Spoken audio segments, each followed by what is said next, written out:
안녕하세요. 저는 리엘리 뷰티의 최엘리라고 합니다. 만나서 반갑습니다. 엘리는 히브리어로 나의 하나님이라는 뜻이에요. 그래서 제가 채씨라서 저만의 해석을 하자면 높으신 나의 하나님이라는 뜻입니다. 아니요. 제가 미국에 있을 때 친구들의 그 영어 이름을 보니까 성경에 다 나오는 이름이더라고요. 그래서 저도 그 이름을 너무 갖고 싶어서 하나님한테 기도를 했을 때 그때 받은 이름이에요. 이름을 보면 그런 것 같지만 모태신앙은 아닙니다. 네, 저는 믿지 않는 가정에서 태어났고 네 자매 중 막내로 태어났어요. 근데 저희 어린 시절은 저의 의지와는 상관없이 친부모님과 떨어져서 살게 됐어요. 그 이유는 저희 집이 이민을 준비하는 중에 제가 태어났는데 제가 언니들이랑 나이 터울도 많고 또 그때 당시에 딸만 연이어서 4명을 낳는다는 건 저희 아빠가 또 손이 귀한 집이었고 그리고 딸 넷 중에 또 그때는 다 아들인 줄 알았대요. 그래서 엄마가 힘겹게 아이를 출산했는데 또 딸이라서 엄마가 참 힘들었을 것 같아요. 지금 와서 생각해 보면. 그래서 저를 다른 어머니 손에 키워지게 되면서 이민을 가셨는데 저는 저를 키워주신 엄마가 정말 제 친어머니라고 알고 성장을 했어요. 그래서 그 어렵게 혼자 저를 키우시는 엄마를 참 가엾게 여기면서 살았었는데 어느 날 그게 아닌 거를 알게 되면서 많이 힘들었었어요. 많이. 그거는 저희 저를 키워주신 엄마 쪽에 큰 장손이 이제 갑자기 돌아가시면서 알게 된 거예요. 저희는 그냥 어린 친구들끼리 이제 친척들끼리 집에 있는데 갑자기 사촌 언니가 저를 이렇게 불러서 뜬금없이 진짜 뜬금없이 너 미국에 있는 큰언니가 너 언니가 아니고 너의 진짜 언니는 나야 라고 얘기를 하는데 당연한 거를 그렇게 얘기하는 게 그 어린 나이에도 너무 이상했거든요. 그러면서 갑자기 너 몰랐구나 했는데 그때 뭔가 이렇게 직감적으로 오는 그 미국으로 간 엄마가 우리 엄마인가? 이런 게 갑자기 저는 왔었어요. 그리고 그거를 이렇게 궁금증으로 항상 품고 살게 됐어요. 그거는 혼자 저를 키우시는 엄마한테 그 질문을 도저히 할 수가 없겠더라고요. 그래서 항상 궁금증만 갖고 이렇게 살고 있었는데, 그거를 알았던 게 중학교 시절이었는데, 어느 날 저를 키워주신 엄마가 저에게 선택권을 주세요.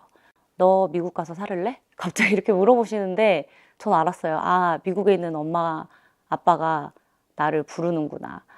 근데 엄마는 내가 아무것도 모르는 줄 알고 그거를 물어보시는데 마음이 너무 아픈 거예요. 그래서 그 어린 나이에 그냥 엄마가 안 가면 나도 안 갈래.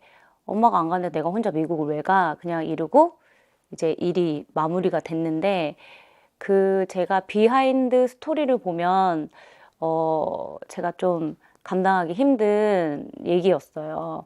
대부분의 누군가가 다른 집에서 키워진다면 그 엄마랑 뭐 아빠랑 무슨 이상한 사이였던가 뭐 이런 게 있는데 전혀 그게 아니고 알고 보니 좀 가난해서 이민을 가는데 그것도 그랬지만 그 무속인에게 가서 그 점괘에 막내를 키우면은 너네 아빠는 뭐 단명할 것이다. 이런 거를 엄마가 무당한테 점을 보고 왔어요. 엄마 그 친구들이랑 같이.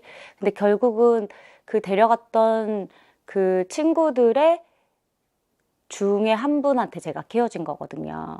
근데 그 얘기를 또 들어보면 저를 키워주신 엄마는 결혼을 해서 아이를 낳는데 아이가 죽은 거예요. 그래서 정신이 조금 이상해져 있는 상태였나 봐요. 그래서 막 갓난 아이만 보면은 좀 이성을 잃는, 그래서 그쪽 집에서는 나의 동생을 살리려면 이 집 딸을 데려다가 내 동생한테 키우게 하는 게 내 동생이 미치지 않겠구나 라고 생각을 하신 것 같아요. 그래서 정말 사랑은 너무 많이 듬뿍 받고 자란 것 같아요. 근데 항상 홀어머니이시기 때문에 아빠의 부재가 있었어요. 그래서 어렸을 때부터 아빠라는 존재를 되게 그리워하면서 살았는데, 한편으로는 그 모든 사실을 알았을 때는 나에게도 아빠가 있구나. 그게 너무 그냥 좋은 거예요. 처음에는. 막 구체적으로 생각하고 디테일하게 생각하기 전에는 나에게도 아빠가 있구나. 그래서 미움보다는 반가움이 더 앞섰어요. 그래서 미국에서 어떻게 해서 이제 가족과 상봉을 하게 됩니다. 근데 막상 아빠를 보니까 너무 좋은 거예요. 미움도 있고 원망도 있고 그 상태에서 아빠를 봤는데 너무 좋은데, 사실은 만나러 가기 전에 따져야지. 왜 하필 나한테 그렇게 했는지, 내가 어렸을 때 아빠 없이 컸던 그 외로움이 얼마나 컸는지 막 따지려고 했는데, 막상 아빠를 보니까 아빠가 너무 늙어 계신 거예요. 그래서 속에 있는 그 안 좋은 감정들은 하나도 표현을 못했어요. 만나서 표현을 못하고, 근데 그렇게 또 시간이 좀 지나니까 제 안에 스물스물 그 미움과 원망이 막 올라오는 거예요. 그러면서 이제 주님을 만났기에, 주님은 원수를 사랑하라고 그러는데, 아빠가 원수까지는 아니더라고요. 그리고 예수님을 만나고 천국과 지옥이 있는 거를 알고 나서는 그래도 지옥 가게 할 만큼 밉지는 않다. 전도를 해야 되겠다. 그때부터 제 기도 제목은 1번이 가족 구원이 됩니다.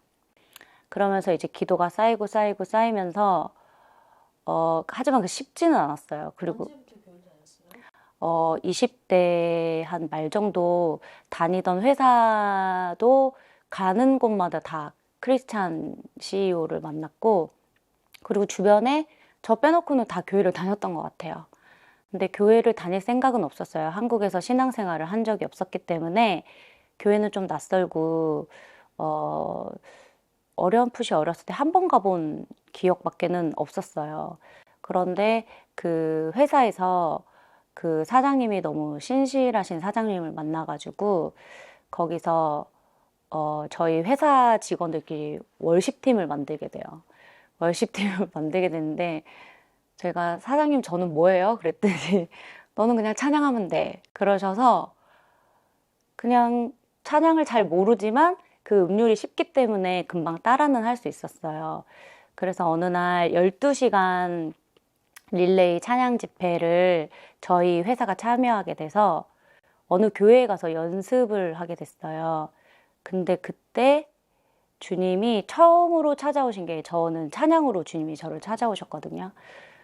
교회 문턱은 왔다 갔다 했지만 믿어지지도 않고 관심도 솔직히 별로 없었고, 거기서 말하는 게 다 부담스럽게 들리고, 그냥 미국에서 사회생활을 하려면 교회를 다녀야 되는 건 당연한 것 같아서 다닌 것 뿐인데, 그 월십 연습 중에 그 너의 도움 어디서 오나 천지 지으신 너를 만드신 여호와께로다. 불러주세요. 근데 정말 지금도 그 찬양이 딱 그 구절이 저에게는 되게 정확하게 구절만 불러줘요. 올 것 같아요. 괜찮아. 지금도 눈물이 나는데. 근데 그때는 그 여호와라는 뜻이 정확히 뭔지 몰랐어요. 근데 그냥 눈물이 지금처럼 이렇게 하염없이 흐르는데 왜 우는지를 모르겠는 거예요. 근데 그때는 저희가 어떤 목사님이 엘리는 주님이 참 사랑하네. 너무 많이 엘리를 사랑하시나 보다 했는데, 그 말도 사실 그때 그게 무슨 말인지 못 알아들었어요. 그리고 또 시간이 흘러요. 그리고 또 시간이 흐르는데 교회를 그냥 갔다가 안 갔다, 갔다 안 갔다 하면서도 그 찬양이 참, 찬양 시간에 늦지 않으려고는 되게 많이 노력을 했던 것 같아요. 그러면서 찬양으로 다가오신 하나님이라서 찬양 시간에 제일 많이 은혜를 받았던 것 같아요.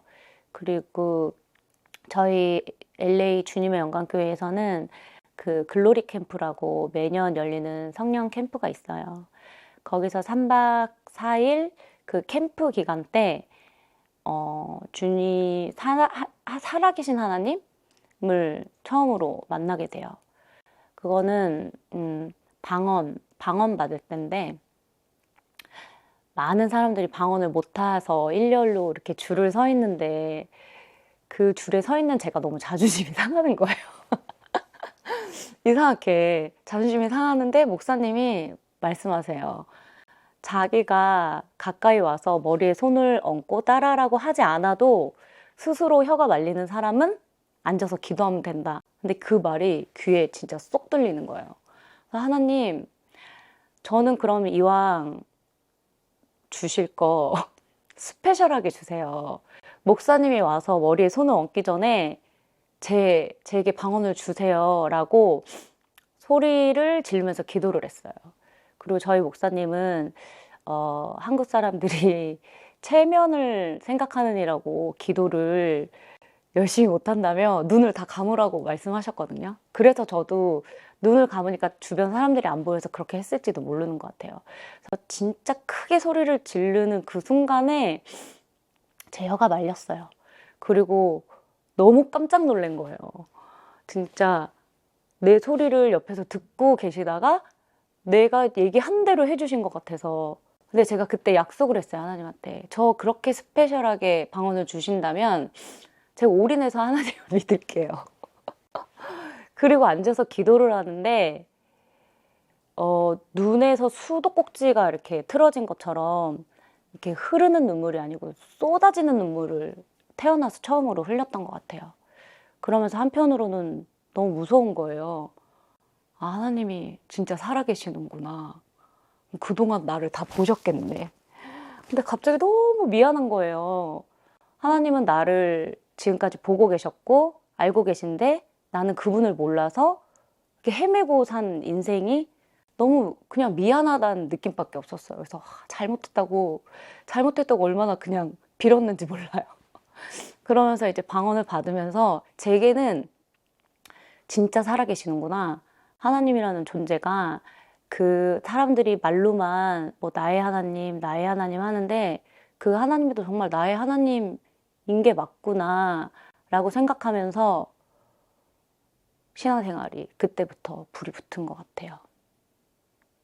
일단 저는 LA에 살고 있었고 저희 가족은 휴스턴에 살고 있었어요. 뭐 비행기를 타고 가야 되는 같은 나라지만 비행기를 타고 가면 시차도 있는 주였고 뭔가 다 낯설고 가기 싫긴 했어요. 가기 싫은데 궁금함. 그래서 막상 갔는데 저는 그 제 힘들었던 그 시절을 말을 못했어요. 그냥 내가 당신네들과 떨어져서 살고 컸어도 나 너무 잘 살았어 라는 거를 보여주고 싶었던 것 같아요. 이거는 무슨 감정인지 지금도 잘 알 수가 없는데 안심시키려고 했던 건 아닌 것 같고 자존심이 상한 것도 있었던 것 같고 나는 그럼에도 불구하고 괜찮아 라고 했던 것 같아요. 그리고 다 어색했어요. 그리고 약간 소외되는 느낌? 그들은 다 똑같은 얘기를 하고 있는데 나는 무슨 얘기를 들으면 다 처음 듣는 얘기인 거예요.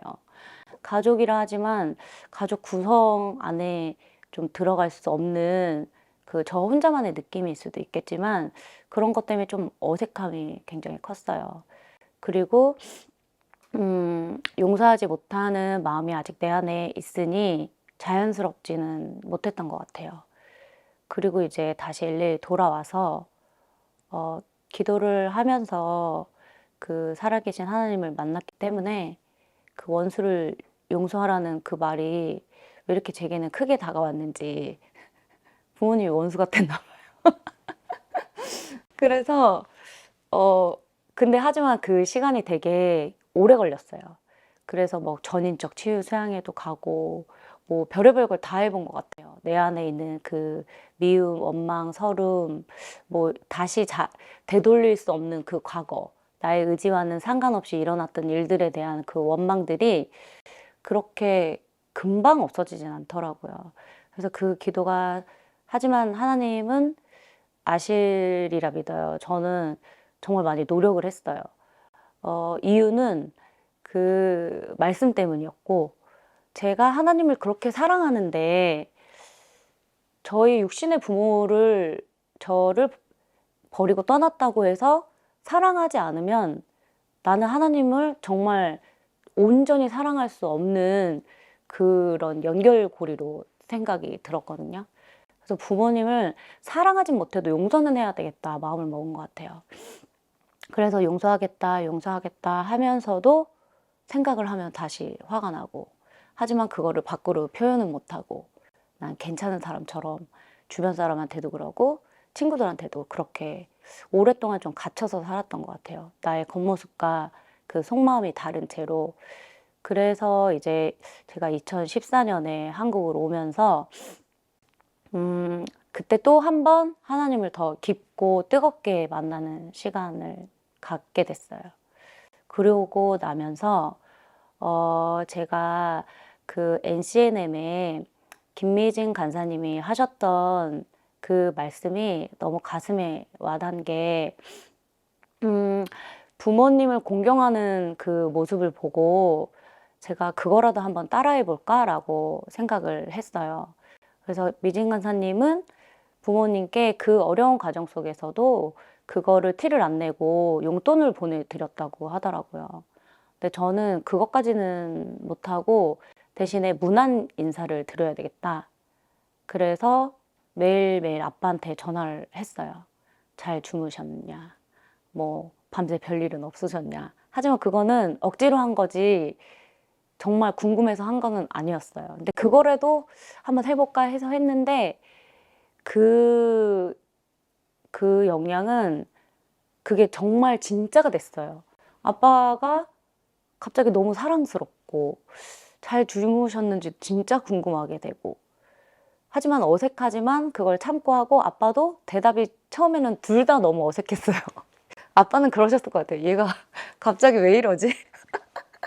그러셨을 것 같은데, 너무 신기하게도 아빠의 목소리와 반응이 저와 똑같은 속도로 흘러갔어요. 내가 어색하면 아빠도 어색했고, 서로 그러면서 나중에는 웃으면서 얘기할 수 있게, 그러면서 정말 사랑하고자 마음을 먹으니까, 그리고 입술로 여는 순간부터 하나님이 도우셔서 정말 아빠를 사랑하게 됐어요. 너무 신기하게. 그러면서 아빠를 적극적으로 이제 예수님을 알려드리고 싶은데, 다른 가족들도 물론 기도를 하고 있었지만 제게는 그 어렸을 때 아빠의 빈자리 때문에 아빠만 눈에 들어왔었어요. 그리고 아빠가 있다는 게 너무 좋았고, 아빠라는 단어를 쓸 수 있다는 게 너무 좋았거든요. 그래서 아빠를 제가 방언받은 그 글로리 캠프 미국에서 했던 거를, 그게 한국에서도 열려요, 매년. 그래서 거기를 아빠를 이제 보내드렸으면 좋겠다 해서 이제 기도로 쌌는데, 역시 꿈쩍도 안 하셨어요. 꿈쩍도 안 하시는데, 우연히 길에서 중보 기도를 한다는 사람을 만나게 돼요. 그러면서 그 기독교 서점에서 성경책을 고르고 있었는데 저한테 모르는 사람이 다가와서 혹시 자매님 기도 제목 있으세요? 저한테 그러시는 거예요. 그래가지고 그때 아빠 글로리 캠프 보내달라고 기도를 하고 있을 텐데 하나님은 그 중보 기도자가 좀 모자랐다고 생각하셨는지 어디서 갑자기 그런 사람을 보내주셔서, 제가 기도 제목 말씀해 주시면 기도해 드릴게요. 저희 중보기도 팀은 이루어질 때까지 기도합니다. 그러시는 거예요. 그래서 막 거기서 적어 드렸어요. 그리고 가벼운 마음으로 집에 왔는데 그냥 너무 신기했어요. 아, 진짜 너무 신기하다. 그러고 있는데 아빠는 절대 뜻을 바꾸실 생각이 없으셨어요. 계속. 그래서 매일매일 기도하고 결국은 캠프 가는 하루 전날 마음을 바꾸셔서 캠프를 가게 되셨어요. 그래서 저는 제가 그 캠프에서 하나님 만났기 때문에 저희 아빠도 거기 가면 하나님 만날 수 있을 거라고 생각했는데, 아빠는 그냥 여행 다녀오듯이 다녀오신 것 같아요. 그 이후로 교회를 다니시지도 않으셨고, 뭐 예수님의 예자도 꺼내지 않으셨던 그러면서 이제 또 시간이 흘러갔어요. 그러다가 아빠가 어느 날 말기암 선고를 받게 되세요. 근데 아빠는 말기암인지 모르시고 저희 이제 가족들만 그 사실을 알고 있었는데, 그때가 그냥 그 모든 게 하나님이 역사하셔서 저희 아버지에게 제일 좋은 시간을 주셨으리라 믿고 지금은 너무 감사해요. 그래서 그때는 아빠가 지옥 가면 어떡하나 뭐 그거에 너무 막 심취해가지고 진짜 잘 튀는 가족들 앞에서 낼 수는 없고 하나님한테 정말 매달려서 기도한 것 같아요. 아빠를 꼭 천국으로 하나님 데려가 주세요. 주 예수를 믿으라.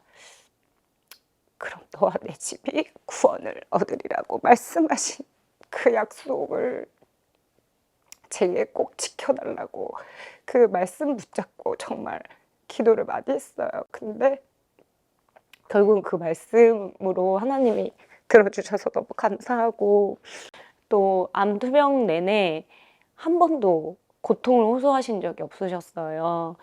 암 말기는 그 고통을 인간의 힘으로는 참을 수가 없대요. 그래서 병원에서도 항상 그 응급약을 주셨는데 그 약을 한 번도 드신 적이 없어요. 그리고 거동이 이제 불편하실 정도가 됐을 때 그 무렵에 하나님은 제게 또 금식 기도를 시키셨죠. 그래서 3일 하나님께 정말 간절하게 매달린 것 같아요. 아빠를 위해서.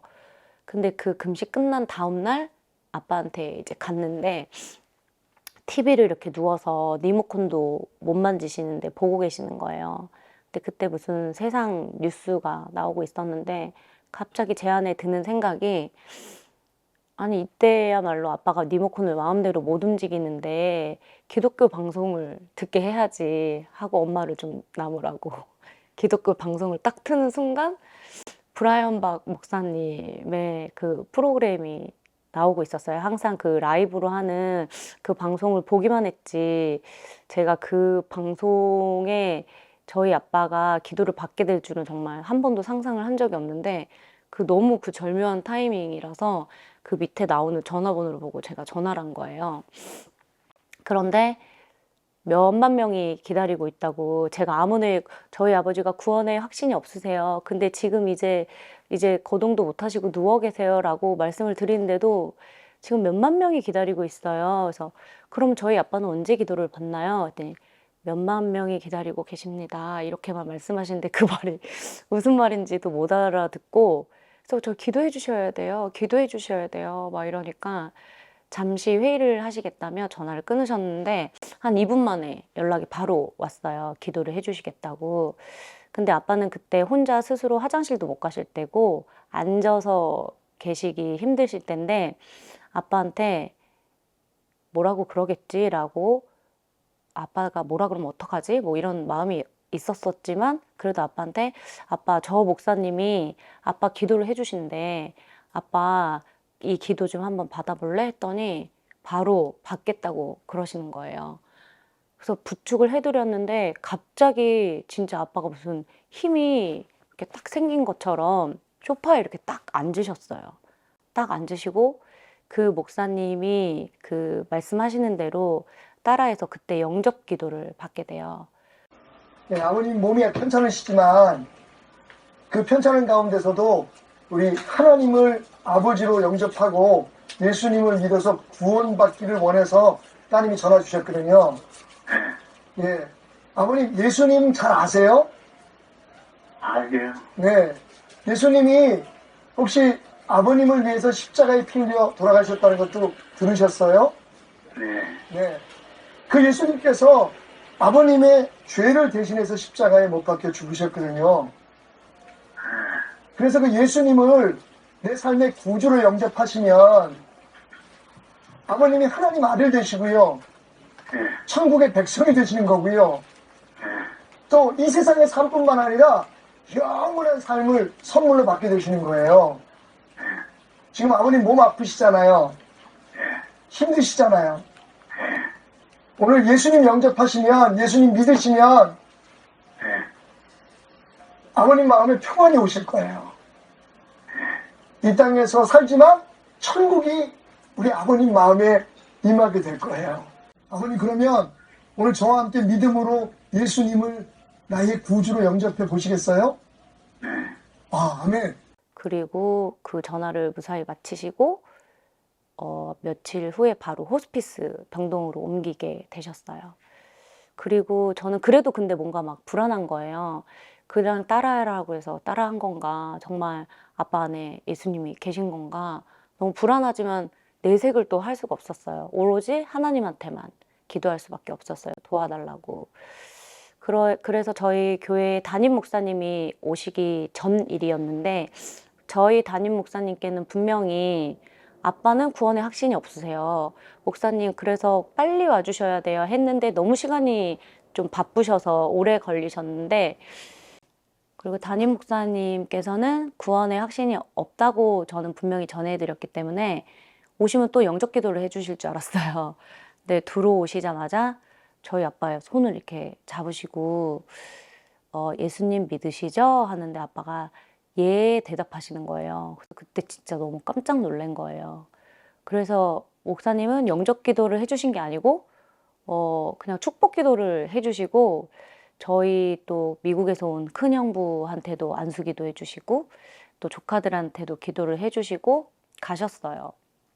그리고 난 후 며칠 후에 아버지가 돌아가셨어요.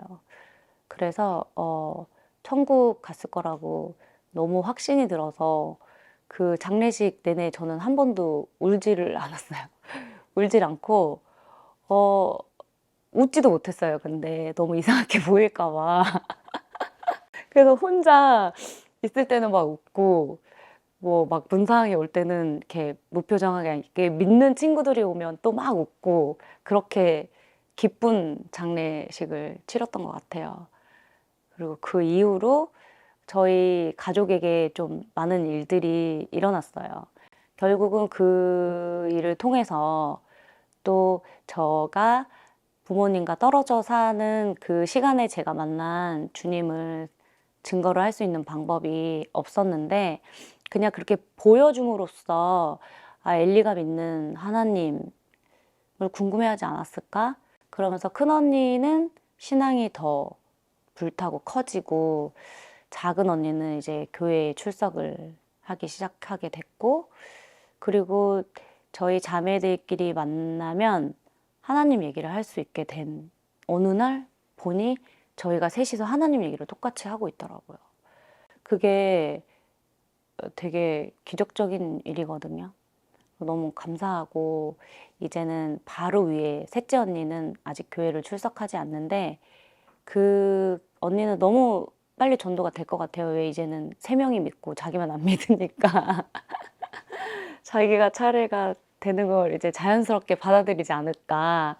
예전에는 뭔가 혼자 믿고 있어서 되게 힘들고, 또 제가 막내고 또 같이 살지 않았기 때문에 그 전달하는 거에 한계가 좀 있었어요. 목소리가 클 수가 없었고, 그리고 또 얘기해도 잘 받아들여지지 않았고, 근데 또 큰 언니가 또 신앙이 뜨거워짐으로써 그 가족 중에 첫째, 둘째, 셋째, 넷째의 그 순서도 하나님이 정말 잘 정해주신 게 저는 거기서 느껴요. 제가 아무리 10마디 할 때보다 큰언니가 1마디 할 때가 파급이 정말 영향이 크거든요. 그래서 너무 감사하고, 또 믿음의 동지, 자매가 언니이기 전에 또 동료가 생겼다고 생각하니까 너무 든든하고, 이제는 셋째 언니가 잘 주님께 인도되는 걸로 또 한 가지 제목이 또 서로 공통적으로 생기게 됐어요. 비전은 뭐 거창한 건 없어요. 예전에는 뭐 세상의 성공을 향해서 달리는 게 1번이었다면, 돈을 많이 벌어서 풍족한 삶을 살아야지, 그러기 위해선 일도 해야 되고 건강도 챙겨야 되고, 오로지 모든 게 다 제 중심적이었던 것 같아요. 내가 잘 돼야 뭐를 할 수 있고, 내가 잘해서 뭐를 해야지 라는 그 개념이었다면, 저도 모르게 신앙생활을 하면서 조금씩 이제 달라진 것 같아요. 예전에는 나만 위하는 삶이었다면, 이제는 내가 이 고난 가운데 만난 예수님을 나와 같은 고난을 겪고 있는 사람들에게 나눠줄 수 있지 않을까. 그러려면 그 사람을 만나야 되고, 섬겨야 되고, 위로하려면 돈이 있어야겠네. 라고 생각해서 이제는 돈을 벌고 싶지.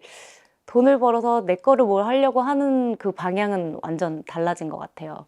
세상 일도 이젠 놀 수 없고, 하나님 나라 일도 놀 수 없는 이제 두 가지 일을 이 땅에서 하면서 살아갈 건데, 내가 이 고난이라면 고난이고, 또 훈련이라면 훈련이지만, 아직도 저는 지났기 때문에 이거를 고난이라고 표현을 안 하고, 무사히 잘 마친 훈련이라고 표현할 수도 있지만, 아직도 고난 가운데 있다고 생각하는 사람들이 물론 있겠죠.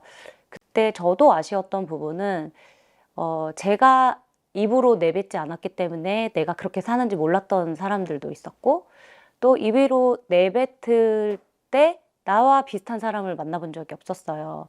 그래서 위로받은 적이 없고, 그냥 오로지 그냥 주님과의 관계만 있었는데, 그때 만약에 이런 거를 다 경험한 사람이 저처럼 모든 게 다 끝났을 때, 사실은 나도 이랬고 나도 이래서 힘내, 뭐 이제 이렇게 하면 될 거야, 이제 얼마 안 남았어, 뭐 이렇게 좀 격려를 해줬거나 겉면을 해줬으면 좀 외롭지 않게 그 시간을 보내지 않았을까.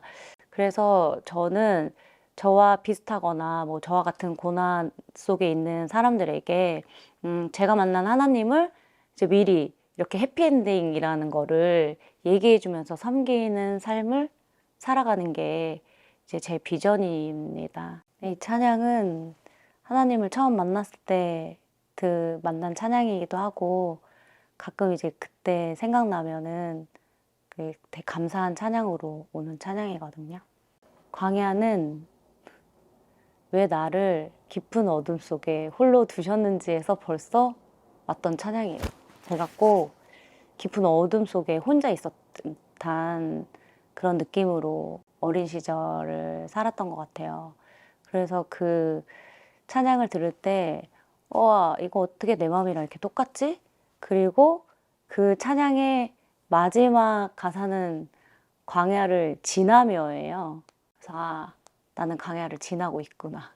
곧 이제 가나안 땅으로 도착을 하겠구나 하면서 처음은 슬프게 시작하는 찬양인데 마지막은 소망으로 끝나는 찬양으로 제게 있는 찬양이거든요. 왜 나를 깊은 어둠 속에 홀로 두시는지, 어두운 밤은 왜 그리 길었는지, 나를 고독하게, 나를 낮아지게, 세상 어디도 기댈 곳이 없게 하셨네.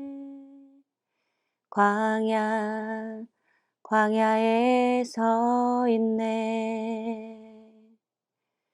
주님만 내 도움이 되시고, 주님만 내 빛이 되시는, 주님만 내 친구 되시는 광야.